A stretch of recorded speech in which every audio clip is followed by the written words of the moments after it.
Qopuz ya saz, Azərbaycanın ən qədim telli musiqi alətlərindən biridir.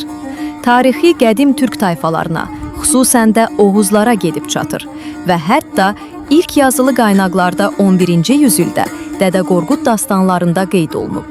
Osmanlı və Səfəvi dövrlərində çox tanınan bu saz, sonralar aşıq ənənəsinin əsas alətinə çevrildi. Qopuz, aşığın nəfəsi və sirdaşı kimi dəyərləndirilir. Şah İsmailin şeirində bu sazı könül yoldaşı adlandırması və ya Aşıq Veysəlin sazla duyğulu vidalaşması bu bağın nə qədər güclü olduğunu göstərir. Azərbaycanın Şirvan, Qarabağ, Göyçə və Borçalı kimi bölgələrində saz özünə məxsus üslubda gəlişibdir. 6 təməl kökü, cingiltili tembri və hər cür hava şəraitində dəyişməyən səsi bu sazı başqa alətlərdən fərqləndirir. Qopuzun əsas növləri meydan sazı, cürə sazı və tavar sazı. Bugün də geniş şəkildə istifadə olunur. Bu sazın oxşarları türk dilli xalqlar arasında da mövcuddur.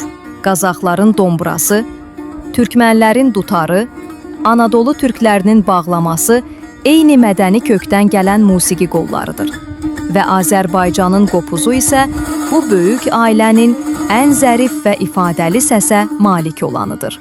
Tarix boyu qopuz həm meydanlarda, həm saraylarda səslənib. Aşıq Qurbani, Aşıq Xəstə Qasım, Aşıq Ələsgər, Aşıq Veysəl, Aşıq Zülfiyyə və Aşıq Çəngiz Mehdipur kimi ustadlar onu nəsildən nəsilə daşıyaraq xalqın ruhunu yaşadıblar. Bugün də qopuz çalınan hər yerdə Azərbaycan ruhu oyaqdır. Çünki bu saz bizim milli kimliyimizin səsidir.